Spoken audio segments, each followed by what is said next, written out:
Mesdames et messieurs, bonjour et merci de votre fidélité à cette émission, l'invité de l'intégration. Nous recevons aujourd'hui un visage connu de cette émission, Dr Ousseynou Thiam. Dr Ousseynou Thiam est le directeur de l'enseignement supérieur, de la recherche et de la formation professionnelle au département du développement humain à la commission de l'UEMOA. Bonjour Dr Thiam. Bonjour Monsieur le directeur. Merci d'avoir accepté de répondre à notre invitation. C'est un grand plaisir. Alors, vous avez deviné, avec Dr Thiam, nous allons parler du secteur de l'enseignement supérieur dans l'espace UEMOA.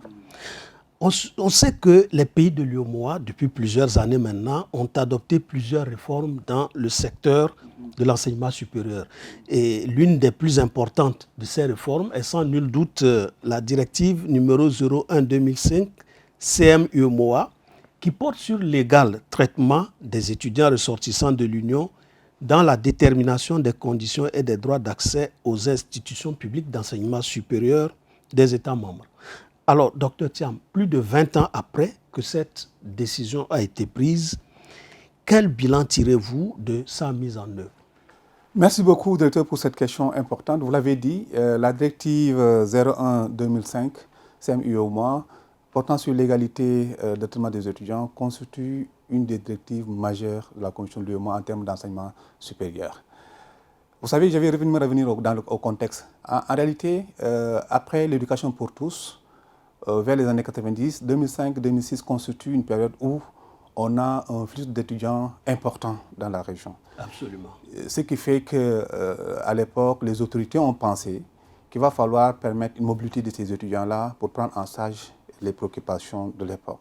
C'est dans ce contexte alors que cette directive a été prise qui vise à donner aux étudiants les mêmes opportunités, les mêmes droits d'accès, la même scolarité aux étudiants qui sont dans le pays d'accueil. Concrètement, un étudiant togolais qui se retrouve à l'université de Ouagadougou, à l'université Joseph Kizerbo de Ouagadougou, paierait les mêmes frais d'inscription qu'un étudiant burkinabé. Exactement, vous l'avez dit. Un étudiant qui viendrait de l'université de Lomé paierait les mêmes droits d'inscription, la même scolarité et même les avantages du point de vue de la formation qu'un Burkinabé qui est inscrit dans la même université. Vous voyez donc, c'est un pas important dans l'intégration académique qui favorise la mobilité, mais surtout qui crée un système de solidarité entre nos États. Il y a quelques retombées qui sont déjà là, les étudiants le disent, ils sont satisfaits, mais parfois on a également des retours qui montrent qu'il y a également des efforts à faire dans beaucoup de choses, notamment dans la promotion effectivement de l'égalité au sens des procédures, parce que d'un pays à un autre, les procédures changent, malgré la directive, il y a des procédures encore à harmoniser, surtout du point de vue de la scolarité. Il y a également, du point de vue, j'allais dire, de l'hébergement, quelques difficultés, étant donné que nos pays ont également des difficultés d'hébergement, notamment les campus souvent très serrés par rapport à la demande, très limités par rapport à la demande.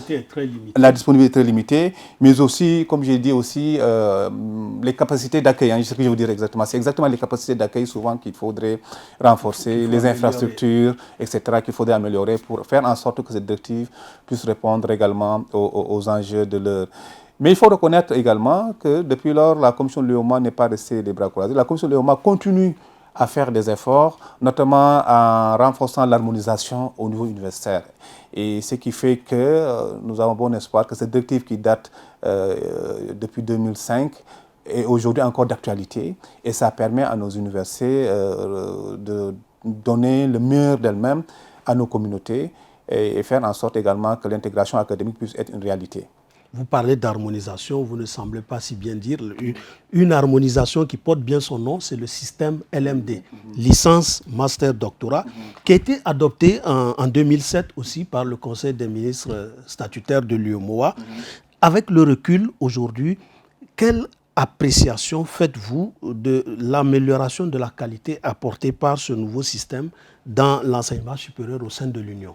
C'est heureux que nos États aient suivi cette réforme-là parce que justement, c'était également une dynamique internationale qui faisait que partout, en tout cas dans la plupart des pays francophones, on avait besoin effectivement d'harmoniser ces diplômes pour permettre et faciliter la mobilité des étudiants, mais surtout aussi permettre un peu, comme j'ai dit, l'équivalence des diplômes, mais aussi permettre aux jeunes d'avoir la possibilité d'obtenir un emploi par ce diplôme obtenu au Sénégal, ailleurs, que ce soit au niveau régional qu'au niveau international.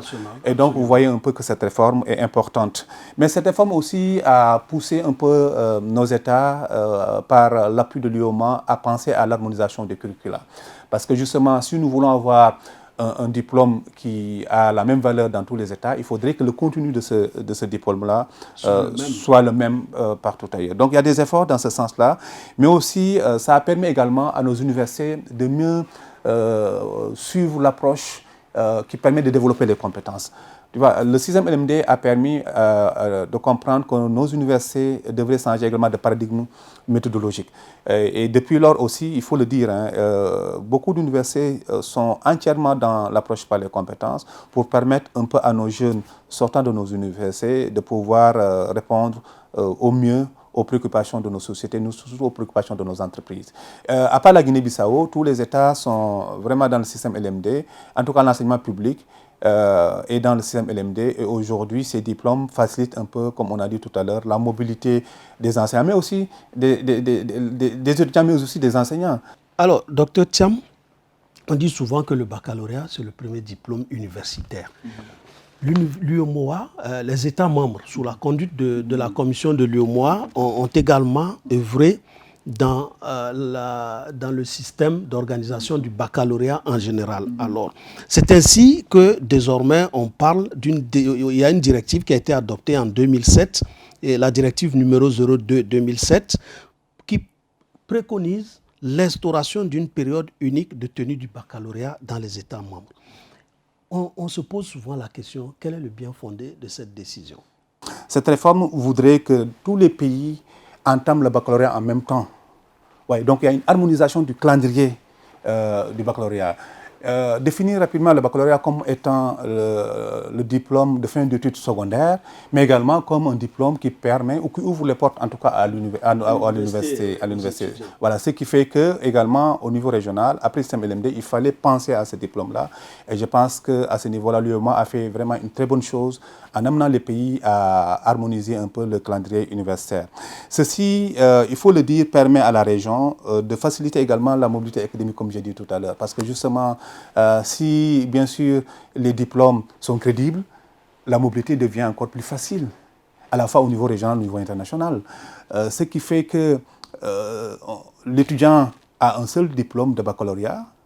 En une année, il ne peut pas avoir la possibilité d'avoir 2 diplômes ou d'arrêter ici, d'aller commencer ailleurs ce même baccalauréat. Et je pense que c'est important.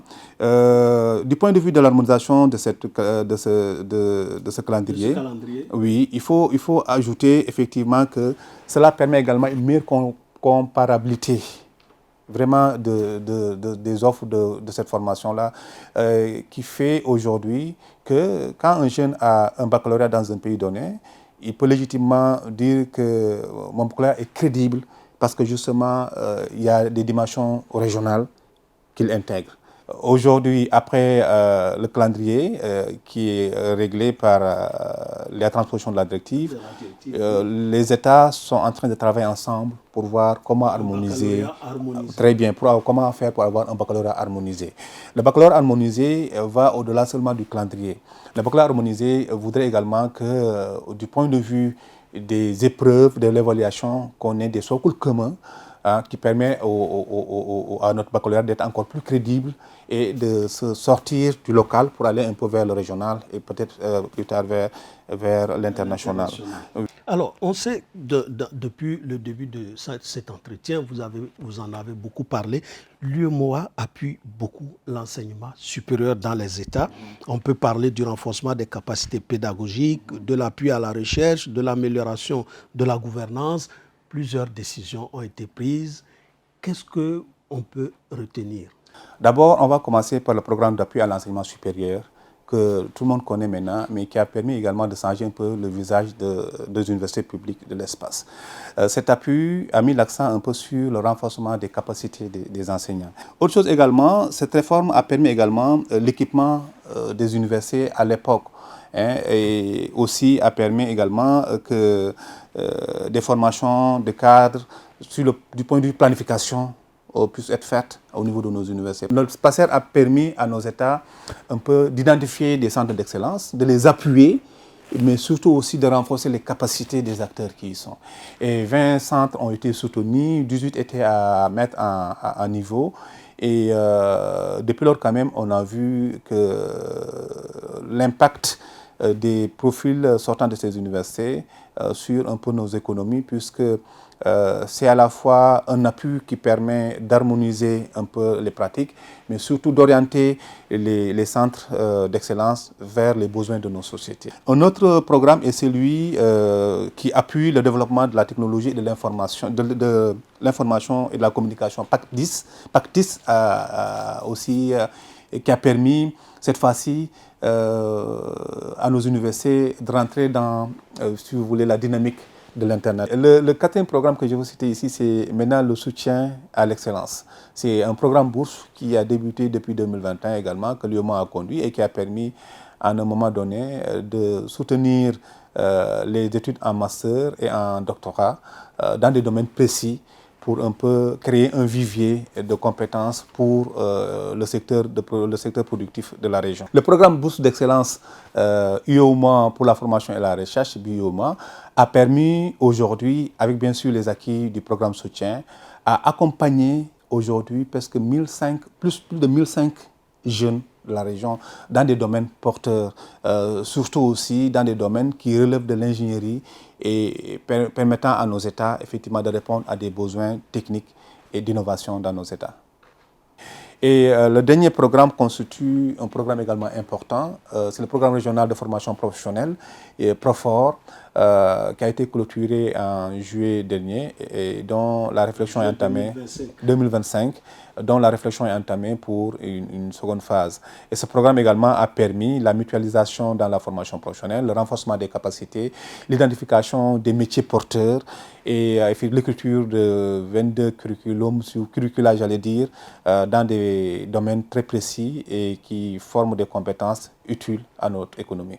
Dans ce contexte de défis aujourd'hui, des défis multiformes auxquels l'Union fait face, et je rappelle que ce sont ces défis qui ont conduit à l'adoption de la vision prospective 2040 de l'UOMOA et du plan stratégique Impact 2030 de la commission de l'UOMOA. Quelle est la place réservée à l'enseignement supérieur par ces deux référentiels? La vision souhaite qu'on ait une architecture claire au niveau, si vous voulez, des diplômes, l'harmonisation des curricula. Nous avons également des orientations vers l'appui à la recherche scientifique et au renforcement des capacités et une vision très claire de ce que devaient être également les centres d'excellence futurs et aussi l'harmonisation de l'examen du baccalauréat. Le plan Impact vient matérialiser tout cela. Et dans ce plan Impact, nous avons 4 résultats qu'il faudrait atteindre. Et l'un des résultats, c'est le renforcement des capacités, si vous voulez, techniques, technologiques et d'innovation dans l'espace. Nous avons également à travailler en sorte d'avoir une amélioration réelle dans l'adéquation entre les compétences et les besoins du marché. Et le troisième résultat porte sur la réduction du chômage, qu'on sait très bien, des femmes et des hommes. Et enfin, améliorer le bien-être et la qualité de vie dans les pays. Pour atteindre ces résultats, on a demandé à l'enseignement supérieur de travailler de manière plus conséquente, plus pragmatique, j'allais dire, en déroulant un programme de mobilité plus élargi des enseignants, des étudiants, mais aussi des enseignants. Ça, c'est important. Et appuyer la réforme des référentiels au niveau de l'enseignement supérieur, mais également de la formation professionnelle, pour aligner effectivement les compétences et les besoins du marché. Mettre en place des systèmes d'assurance qualité, on va dire renforcer ces systèmes d'assurance qualité dans les pays, promouvoir des centres de formation et de recherche et d'innovation, parce que là également, il faut le comprendre, c'est le contexte qui nous demande et qui exige aujourd'hui même que dans l'enseignement supérieur, on ait également ces centres-là, de déployer aussi l'identité numérique, mais aussi de travailler sur la question de la jeunesse et de la citoyenneté pour que cette vision de 2040 puisse déjà avoir un impact en 2030, en tout cas par l'enseignement supérieur? Très ambitieux hein, comme objectif à atteindre. Alors, mesdames et messieurs, nous sommes arrivés ainsi au terme de cette émission. Je rappelle que nous avons échangé sur les réformes et les objectifs de l'enseignement supérieur au sein de l'Union économique et monétaire ouest-africaine avec Dr Ousseynou Thiam, qui est le directeur de l'enseignement supérieur, de la recherche et de la formation professionnelle au département du développement humain de la commission de l'UEMOA. Merci docteur pour ces échanges et tout ce que vous nous avez présenté.